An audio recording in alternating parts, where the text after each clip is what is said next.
Tak počúvajte. Narcisti to nie sú len ľudia, ktorí si robia selfie na každú príležitosť. Hovoríme o tých, ktorí majú neprekonateľnú túžbu byť stredobodom pozornosti, manipulatívne správanie a obrovské ego. A čo je horšie? Na prvý pohľad to na nich často nepoznáte.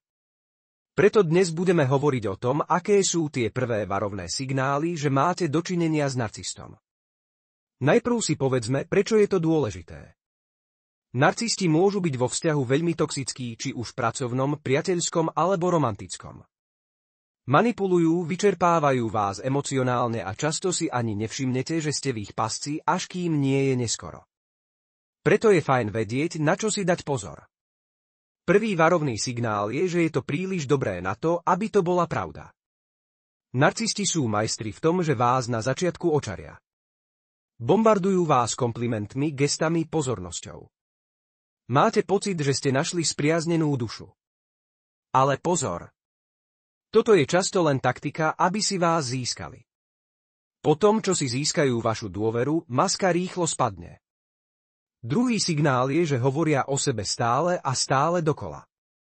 Jasné, každý má rád, keď môže povedať svoj príbeh. Ale ak váš rozhovor vyzerá ako monológ o ich úspechoch, problémoch a plánoch, a vy sa nedostanete ani k slovu, je to problém. Narcisti majú pocit, že ich svet je ten jediný dôležitý. Tretí signál je, že kritika ich zasiahne ako úder.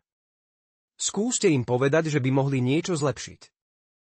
Uvidíte, ako rýchlo sa premenia z očarujúceho človeka na niekoho, kto vás obviní, že ich nechápete, alebo kto vás úplne zhodí. Povedia vám, že ste sprostí a to vy ničomu nerozumiete a celá vaša generácia je banda ovplyvniteľných hlupákov. Narcisti majú krehké ego a nedokážu zvládať ani tú najmenšiu kritiku. Štvrtý signál je, že hľadajú neustálu validáciu. Potrebujú, aby ich neustále niekto chválil, aby ich obdivoval. A ak to nepríde prirodzene, manipulujú vás tak, aby ste ich obdivovali. Napríklad. Ach, to je len obyčajné tričko, ale ľudia mi ho stále vychvaľujú. A výsledok je, že sa cítite takmer povinní ich pochváliť. Piaty signál je, že majú dvojaké pravidlá. Narcisti očakávajú, že budete rešpektovať ich čas, plány a potreby, ale vaše často ignorujú. Keď vy meškáte, robia z toho drámu. Keď meškajú oni, tak to predsa nič nie je. Predstavte si napríklad kolegu v práci.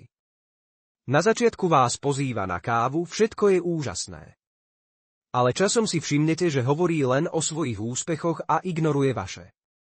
A keď raz odmietnete pomôcť, dramaticky vás obviní, že nie ste tímový hráč.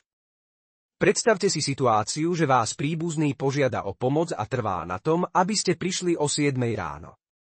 Vy sa však práve vraciate z nočnej smeny a tak navrhnete čas okolo obeda, aby ste si mohli aspoň trochu odýchnuť. Narcista však vašu snahu nájsť kompromis okamžite otočí proti vám. Obviní vás z neochoty, nevďačnosti a nedostatku záujmu. A nie len to, ešte vás bude roky ohovárať, ako ste ho odmietli a nesplnili dohodu, hoci skutočnosť bola úplne iná.